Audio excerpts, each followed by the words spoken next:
자, 이곳에 이 금요 예배 가운데 함께 하시는 도우리교회 모든 성도님들 환영하고 축복합니다. 오늘 말씀 가운데 주신 나를 당신은 보다 먼저 보내셨나이다 라는 주제로 다 같이 이 말씀을 나누고자 합니다. 이 시대 좀 많은 크리스찬 청년들은 하나님께로부터 본인의 향한 계획과 비전을 좀 알고 싶어 합니다. 그래서 그것을 알기 위해서 이제 기도로서 응답을 구하기도 하고 말씀을 통해서 깨닫기도 원하고 어쩌면 이제 예언의 은사가 있는 분들 찾아서 비전과 꿈을 구하기도 할 겁니다. 근데 그것은 아마 이제 많은 청춘들이 미래를 향해서 이제 대한 그 고민과 진로가에 대한 막막함, 그리고 그래도 좀 예수님 믿으니까 또 세상 청년들처럼 내 자기 자신만을 위해서 이제 비전을 품고 가기보다는 그냥 하나님의 영광을 위해서 그 비전을 깨달아 그 길을 걷고 싶다라는 그런 마음에서 아마 구하는 것일 수도 있습니다. 근데 아무래도 청년들뿐 아니라 아마도 지금 많은 분들도 이 구하는 비전과 꿈이 어쩌면은 자신의 야망, 욕망, 그리고 이제 이 욕망을 하나님의 이름으로 포장해서 본인이 이루고 싶어하는 것은 아닌지 잘 분별해 봐야 할 겁니다.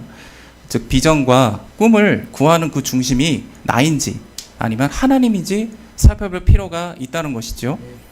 우리는 본인의 가치관, 즉 세상의 가치관을 하나님의 뜻에 배입해서 신앙생활을 하는 경우가 많습니다. 많은 신도들이 자신의 뜻을 이루고 또 행복을 위해서 아버지 하나님을 찾습니다. 설교를 들을 때는 나를 좀 즐겁게 해주고 위로해주고 기쁘게 해주는 내용을 참 좋아하는데 막상 고난, 섬김, 희생 이런 것들은 이해는 하는데 그냥 지식으로 흘려보낼 때가 많다는 거죠. 삶에서는 세상 사람들처럼 살면서 교회에 오면은 거룩한 척 하며 살기도 하고 기도와 말씀에는 열심히 있는데 그것의 중심이 나의 소망 그리고 나의 바람을 이루기 위해서, 즉 복받기 위해서 하는 단순한 종교 행위가 되어버릴 수 있다는 겁니다. 즉 하나님의 중심이 아니라 우리의 중심으로 하나님을 바라본다면 우리를 향하신 아버지의 뜻이 변질될 수 있다는 것입니다. 하지만 기억해야 할 것은 만일 하나님께서 우리에게 비전과 꿈을 주셨다면 그것은 우리의 야망과 욕망을 이루기 위함이 아니라 우리의 특별하고 무언가가 준비되었도 아닐 것입니다. 그것은 하나님의 꿈, 하나님의 계획, 이걸 이루기 위해서 우리에게 주님의 그 꿈과 비전을 주셨다는 것을 기억해야 할 것입니다. 우리 멋대로 아버지의 뜻을 우리 중심으로 해석한다면 앞으로 주님 주신 그 비전과 꿈을 이루기 위해서 또 우리 그릇을 넓히고 준비되기 위해서 하나님께서 앞으로 이제 특별한 상황으로 몰아가실 겁니다. 근데 광야로 보내시는 그 다루심 속에 우리는 그냥 속절없이 아마 무너져 버릴 겁니다. 그리고 그 과정 속에 하나님의 뜻을 이해하지 못하고 아버지에 대한 불평과 원망으로 인해 악한 영들의 먹잇감이 되어버릴 수 있다는 겁니다. 오늘 본문의 주인공인 요셉은 처음에는 이런 실수를 했던 자입니다. 요셉의 나이 17세에 하나님께서 특별한 꿈을 2번 꾸게 하십니다. 밭에서 곡식단을 묶었는데 요셉의 단은 일어나고 형제들의 단은 요셉의 단을 향해 절을 했다라는 꿈입니다. 그리고 이번에는 해와 달과 11별이 요셉에게 절하는 꿈을 꾸게 됩니다. 즉 그의 형제들과 부모가 요셉에게 절을 한다는 겁니다. 요셉은 이 꿈을 주신 하나님의 의도를 묵상하고 기도로 물으면서 겸손하게 준비되어야 했는데 아직 요셉은 그때 당시는 성숙하지 못한 사람이었어요. 그래서 게다가 그는 그 아버지 야곱이 요셉을 어린 시절부터 색동옷을 입혔었는데 그 말은 즉슨 형제들과 달리 그 옷이 더러워질 수 있는 목도기를 아마 제대로 안 했거나 아예 하지 않았을 가능성이 있다는 거죠. 근데 이런 편애를 받고 있었는데 당연히 형제들과 갈등이 있고 당연히 이 꿈을 갈등이 있는 상태인데 이 꿈을 가벼이 여기고 있기 때문에 형제들과 부모님께 그냥 쉽게 말을 해버린 겁니다. 당연히 형제들에게 미움을 더 받겠죠. 결국 이 사건이 결정적인 결정타가 되어서 결국 요셉은 형제들에게 구덩이에 떨어졌다가 애굽의 노예로 팔려가는 비극이 시작되게 된 것입니다. 근데 많은 사람들이 이 구조를 보고 자기 멋대로 자기 중심적으로 해석을 합니다. 성도들에게 비전과 꿈을 예시로 들어주면서 고난과 역경을 여겨내고 하나님을 의지하면 결국 하나님께서 형통하게 하신다. 그리고 요셉이 애국 총리에 이르게 될 것이다. 그래서 우리도 고난과 역경이 있을 때 하나님 의지해서 이런 비전과 꿈을 이룰 수 있다고 이 구절을 통해 말을 하고 있는 겁니다. 근데 이것은 하나님의 섭리를 이해하지 못한 자신의 야망과 욕망을 해석하면서 오는 커다란 오류입니다. 하나님은 요셉을 총리 대신으로 애굽 사람에게 존경받고 애굽을 다스리길 존재로 계획하셨을까요? 하나님이 그를 선택한 것은 요셉이 출세하고 잘 먹고 잘 살게 하려고 선택한 것이 아닙니다. 실제로 요셉은 총리 대신이 되기 위해서 한 행동은 없어요. 그는 노예로서 주인인 보디발 집안의 집사로 일하면서도 그에게 잘 보이려고 아부 떨거나 부정한 일을 한 적이 없어요. 그런 청탁을 한 적도 없고요. 보디발 아내의 유혹이 있을 때 그를 피하는 과정에서 억울하게 오히려 누명까지 쓰고 감옥까지 가게 됩니다. 근데 감옥에서도 또 인정을 받게 되면서 행정 업무를 맡게 되는데 또 그때 만났던 왕궁 관원들의 꿈풀이까지 해주죠. 또 감옥에 나가기 위해서 잠깐 자기를 좀 기억해달라고 부탁 정도만 하지 그것이 총리 대신이 되기 위한 하나의 과정도 아니었죠. 그냥 그저 요셉은 본인에게 주어진 일에 충실하게 일했을 뿐입니다. 근데 창세기 45장 7절 말씀에 하나님이 큰 구원으로 당신들의 생명을 보존하고 당신들의 후손을 세상에 두시려고 나를 당신들보다 먼저 보내셨나이다 라고 요셉은 고백합니다. 즉 이 모든 것은 하나님께서 요셉을 통해 7년의 대풍년과 7년의 대흉년 가운데 야곱 일가를 구원하기 위해서 하나님께서 주도하신 사건이라는 겁니다. 그리고 창세기 45장 8절 말씀에 그런즉 나를 이리로 보낸 이는 당신들이 아니요 하나님이시라. 하나님이 나를 바로에게 아버지로 삼으시고 그 온 집의 주로 삼으시며 애굽 온 땅의 통치자로 삼으셨나이다 라고 말합니다. 이는 요셉이 애굽으로 보내신 것을 그 형제들이 아니고 하나님이라고 말씀하시면서 이 모든 것이 하나님의 섭리라고 고백하는 내용입니다. 하나님의 섭리가 무엇입니까? 우리에게 지금 일어나고 있는 그 모든 일들이나 사건들이 그냥 우연이 아니라는 거예요. 하나님께서 관여하심으로 일어난 일이라는 겁니다. 이 모든 과정을 통해서 하나님께서 원하시는 뜻을 이루어간다는 뜻입니다. 즉 하나님이 아브라함에게 약속한 그 믿음의 자손을 보존하고 앞으로 태어날 후손들까지 지키고 또 그들을 하나님의 백성으로 만들기 위해서 애굽으로 이주시키는 계획을 요셉을 통해서 이루고 계신다는 겁니다. 당시 미숙했던 요셉에게 꿈을 꾸게 하셨는데 그가 형제들에게 꿈 내용을 말했든 말하지 않았던 그는 어떤 형태로든 애굽으로 아마 가야 했을 거라고 생각합니다. 그것이 하나님의 뜻이었습니다. 하나님은 창세기 15장 13절 말씀처럼 아브라함과 하신 언약이 있는데 너희는 이방인의 객이 될 거다. 그들을 400년 동안 섬길 것이고 그들에게 괴롭힘을 당할 거라고 하셨습니다. 그리고 그 계획대로 요셉을 통해서 애굽으로 야곱 일가를 이주시키심으로써 그것이 시작이 된 겁니다. 이로 인해서 야곱 일가는 고센 땅으로 이주하게 되었는데 앞으로 남을 5년간의 대흉년의 시기를 안전하게 보냈을 뿐 아니라 가나안 땅에서의 혼합되지 않아서 온전하게 이스라엘 자손이 보존이 되었습니다. 그리고 그 땅에서 하나님의 백성으로서 그 전체성을 유지한 채 지낼 수 있게 되었습니다. 게다가 하나님의 섭리를 이해한 요셉은 형제들을 용서합니다. 그래서 그 화평을 이루게 되고 또 하나님의 뜻을 당시에 이해하지 못했던 불성숙했던 형제들도 회개하고 변화가 됩니다. 그래서 장차 12지파의 조상들이 되는 축복을 받게 되는 겁니다. 특히 유다가 엄청난 성장을 이루는데 유다는 다윗 왕가의 그리고 예수 그리스도의 나시는 그 가문의 조상이 되죠. 그렇게 엄청난 크게 쓰임받는 놀라운 은혜가 있게 됩니다. 그리고 우리의 삶을 간섭하시고 하나님의 역사함으로 아버지의 계획을 이뤄가시는 하나님의 섭리를 이해하고 순종함으로 하나님의 은혜를 입은 인물은 요셉 말고 성경 안에 많이 있습니다. 그 중에 대표적인 인물이 바로 에스더입니다. 에스더는 바벨론에 바쳐갔다가 나중에 바사 제국의 수상궁에서 아하수에로 왕에 폐위된 왕후 와스디를 대신해 새로운 왕비로 선택이 됩니다. 그때 에스더를 자기 딸처럼 키웠던 모르드게가 당시 2인자였던 하만과의 갈등으로 인해서 유다 민족이 몰살된 위기에 처하게 됩니다.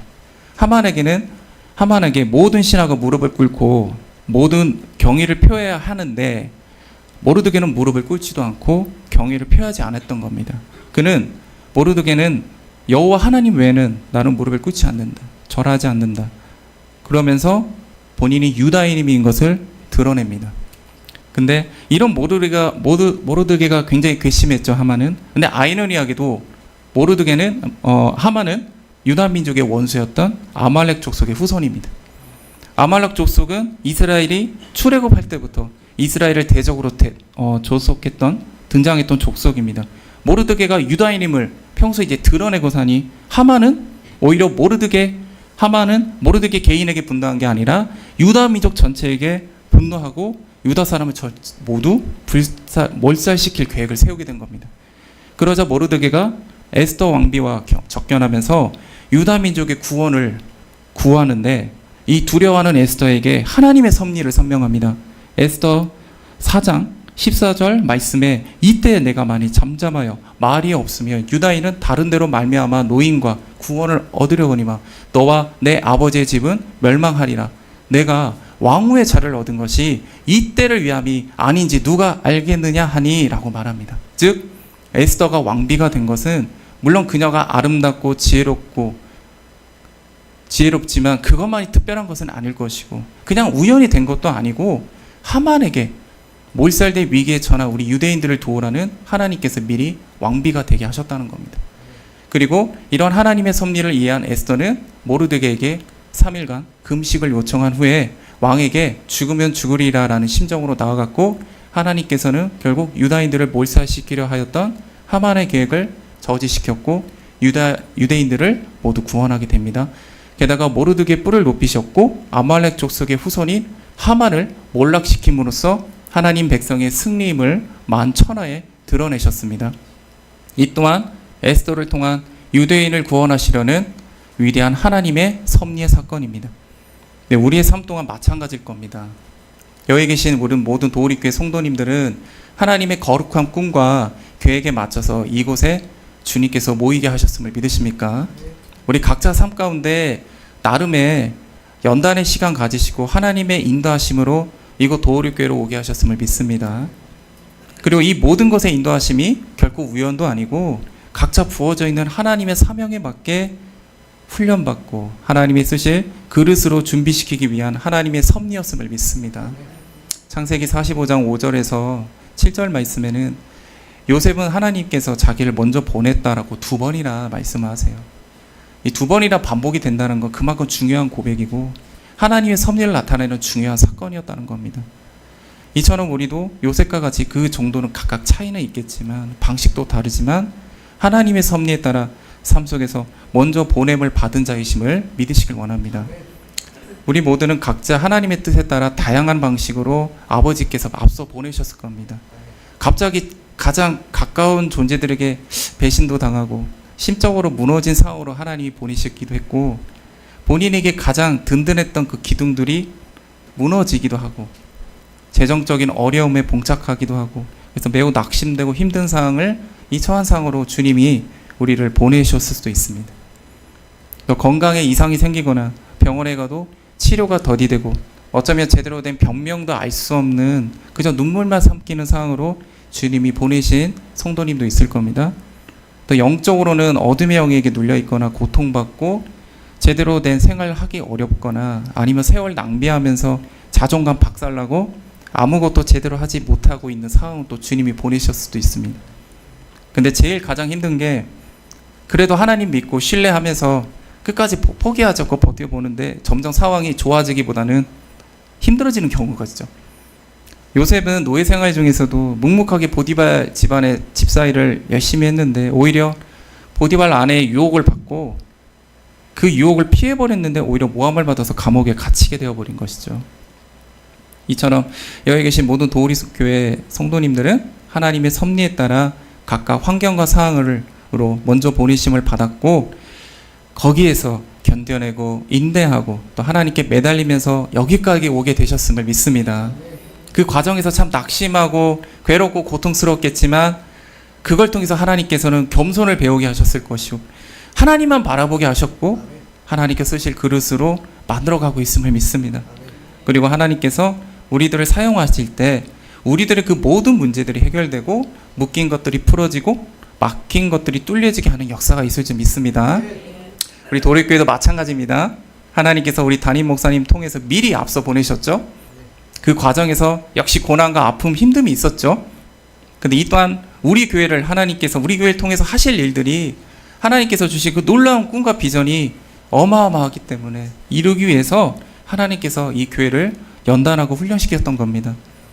그리고 하나님의 주권으로 우리 택하신 우리 거룩한 백성들이 지금 이 시간 도우리교회와 함께하면서 이제껏 다른 교회들이 하지 못한 놀라운 일들을 세계 열방이 세계 열방이 예수님을 믿고 구원을 받고 어둠의 영역에 고통받고 잠식되어 있는 자들 치유하고 불치병, 난치병, 이름 모르는 질병 낫는 놀라운 은혜를 도우리교회가 통해서 하실 것을 믿습니다. 하지만 이 모든 상황들, 즉 역시 해결되지 않는 역시 어려움들, 그리고 아직 이루어지지 않는 상황이 있을 수는 있어요. 그리고 하나님 중심으로 바라보지 못하고 여전히 자기 중심적인 가치관, 그러니까 세상의 가치관으로 바라보고 있다면 이 상황을 그 상황 견뎌내지 못하고 결국 우리를 향한 하나님께서 주신 이 꿈과 비전은 이루어지지 못하고 실패하게 될 겁니다. 그래서 우리는 하나님께서 감당하게 하신 이 모든 고난과 상황을 하나님의 시선으로 바라보고 주님께서 원하심이 뭔지 기도와 말씀으로 믿음을 키우시고 예배 자리로 나아가셔야 할 것입니다. 근데 문제는 이런 하나님의 시선을 바라보고 나아가는 게 쉬운 게 아니라는 거예요.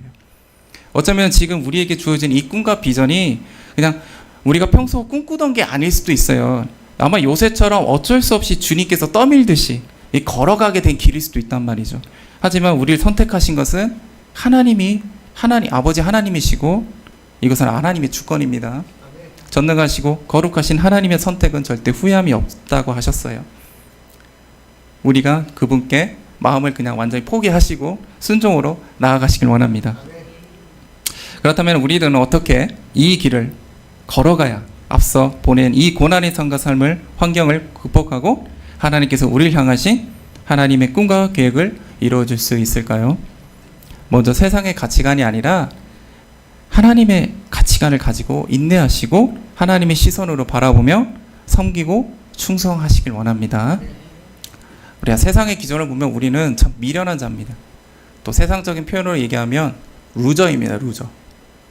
그러나 하나님은 우리를 큰 용사라고 하십니다. 너희들은 복의 근원이라고도 하십니다. 세상 사람들은 우리를 노력도 안 하고 의지도 약하다 이렇게 비하하는 사람도 있어요. 하지만 어느 때는 영적으로 병들어서 의지도 약하고 노력조차 제대로 못하는 상황으로 갈 수밖에 없지만 저들은 그 상황을 이해를 못하거든요.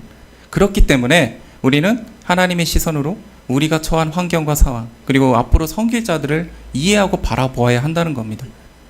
그것을 위해서 우리들도 앞으로 섬길 자들처럼 영적으로 아프고 고통받고 아니면 삶 속에서 힘들고 어려운 길을 경험하고 체험해야 한다는 겁니다.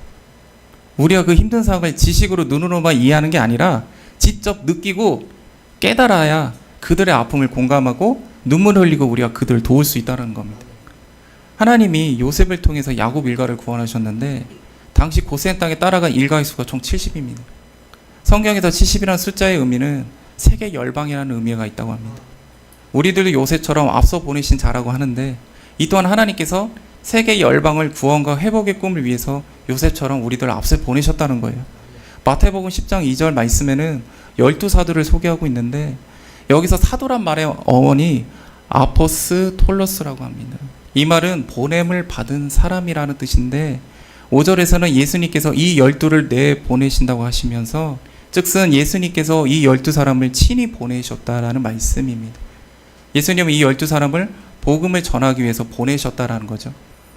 그러니까 요셉이 깨달은 앞서 보내심을 받은 자는 하나님께서 보냄을 받은 자, 즉 사도라고도 불릴 수 있다고 생각합니다. 다른 말로 여기 계신 도립교회 모든 성도님들은 다 12제자고 사도라는 거예요. 본인들이 본인에게 하나님이 보내신 이 상황과 환경을 잘 극복하시고 이겨내셔서 그 승리를 예수님 모르는 자들 또 우리가 겪었던 고통 겪고 있는 자들에게 그 승리를 전하시길 원합니다. 그렇게 하기 위해서 우리가 누군지 깨달아야죠. 지금 이 환경과 상황이 하나님의 시선을 바라봐야 된다는 겁니다. 그래서 극복하시고 승리하셔서 그 발자취를 남기시길 원합니다. 제가 본가 교회에 있을 때 청년부 생활할 때 제가 그렇게 부러웠던 게 믿음의 2, 3세들이 그렇게 부러웠거든요. 저는 이제 믿음의 1세대이기 때문에 저는 뜨거울 때는 확 뜨거운데 식을 때는 갑자기 확 식어버려요. 아무래도 저는 이 믿음의 싸움을 혼자 해야 하니까 뭐 지금도 마찬가지지만 저도 그땐 조금 더 마찬가지지만 저는 미성숙하기 때문에 하나님을 원망하거나 아마 이해되지 않았던 그 시절이었던 것 같아요. 근데 이 믿음의 2, 3세대들은 물론 조금 다르더라고요. 저는 제가 보기로는 믿음의 2, 3세들이 모두 그런 건 아닌데 나름대로 어려움이 있어도 제가 느낀 거는 뜨겁고 차가운 것은 아닌데 그냥 꾸준하게 신앙생활을 한다는 겁니다. 저들이 꾸준할 수 있는 이유는 믿음의 가정에서 미리 앞서 신앙을 개척한 믿음의 1, 2세대가 앞에 있기 때문이겠죠. 멋서 앞서간 1세대의 삶이 결코 녹록지는 않습니다. 우리 당장 요셉이 당한 고난과 연단을 지금 나에게 하나님께서 걸어가고 한다거나 아니면 우리 담임 목사님이 겪으신 고난과 연단을 하나님께서 저에게 요구하신다면 저는 할 수 없을 거라고 생각해요.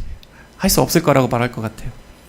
하지만 아브라함이 가나안에서 믿음의 조상으로 보냄을 받은 자의 삶을 승리해서 아브라함이 하나님이 되고 그의 아들 이삭이 그 믿음을 이어받아서 이삭이 하나님이 되고 또 자기 중심적이었던 야곱조차도 아버지 이삭의 믿음을 이어받아 야곱의 하나님이 되었습니다. 그 믿음의 발자취가 이어져 옵니다. 우리말로 하면 롤모델이 된 거예요. 롤모델. 각자 하나님께서 보내신 환경과 상황 속에 잘 이겨내셔서 승리하시고 도우리교회를 섬겨야 할 자들과 앞으로 함께할 후손에게도 승리를 전하는 우리 도우리교회 모든 성도님 되시기를 주님의 이름으로 바랍니다. 히브리서 12장 2절 말씀에 믿음의 주여 또 온전케 하시는 이 예수를 바라보자. 그는 그 앞에 있는 기쁨을 위하여 십자가를 참으사 부끄러움을 개의치 아니하시더니 하나님 보좌 우편에 앉으셨느니라 라고 하셨습니다. 앞서 보내심을 받은 자, 그러니까 하나님께서 보내심을 받은 자 중에서 누가 하나님의 선의를 가장 잘 이해하고 완벽하게 그 길을 걸어갔을까요? 바로 예수님이십니다. 예수님도 우리처럼 배고프고 굶주셨고 피곤하시고 오랫동안 걸으시고 발이 아프고 거칠었을 것이고 많은 사람들을 섬기느라 힘들고 지치셨을 겁니다. 무엇보다 요셉이나 우리들처럼 사랑하는 사람에게 배신의 아픔도 겪으셨죠. 십자가를 지시기 위해서 부끄러움도 참으셨고 채찍도 맞으셨고 십자가에 못 박히는 고통도 함께 당하셔야 했습니다. 그리고 우리들도 기도할 때 가끔 하나님이 우리 삶 가운데 침묵하시는 것 같은, 주님께서 우리의 기도를 듣지 않으실 것 같은 그런 침묵의 시간을 겪으신 적이 많을 텐데 예수님도 십자가에서 하나님께 절규했지만 인류 구원을 위해서 하나님이 외면당하시는 그 고통도 같이 겪으셨습니다. 그리고 악한 영의 유혹도 받으셨고 공격도 당하셨습니다. 그리고 주변의 제자 유대의 기독권들을 이용해서 예수님을 흔들어 놓으려 하기도 하였죠. 즉 거룩한 하나님께서 우리와 같은 피조물로 오셔서 우리가 겪어야 했던 육체적 고통뿐 아니라 우리가 느껴야 했던 그 슬픔, 눈물, 마음의 고통까지 똑같이 느끼셨다는 겁니다. 그래서인지 성경에는 예수님이 우셨다라는 기록은 있는데 웃으셨다라는 기록이 없어요. 그 이유는 잘 모르겠는데 웃으실 상황이 많이 없으셨나 싶기도 합니다. 아이러니하게도 요셉의 생애가 예수님과 참 많이 흡사해요. 예수님이 아버지 하나님께 사랑을 많이 받은 것처럼 유대인에게도 받았는데 유대인에게는 미움을 받으셨는데 요셉은 아버지 야곱의 사랑을 많이 받았지만 그 형제들에게는 미움을 받았습니다. 그리고 예수님이 은하 30냥에 팔려가셨는데 요셉도 은하 20냥에 팔려갔습니다. 또 예수님은 왕으로 유대인을 성동했다는 누명을 쓰게 되는데 요셉 또한 보디발의 아내를 강통했다라는 누명을 쓰게 됩니다. 예수님 본격적으로 활동하신 그 공생애 때의 나이와 요셉이 총리 대신에 대해서 본격적으로 활동한 나이가 똑같이 30대 전후입니다. 무엇보다 자신을 배신하고 핍박한 사람들을 용서해주고 받아준 것 같이 많이 비슷합니다. 우리는 예수님과 요셉의 생애를 통해서 앞서 보내신 자의 그 언약의 성취와 승리를 배워가야 할 것입니다. 우리가 기도하고 예배하는 것은 우리 자신의 소망을 이루려는 것이 아니라 우리를 향한 하나님의 섭리를 이해하고 우리의 뜻을 내려놓고 십자가에 자아를 못 받기 위함임을 깨닫기 원합니다.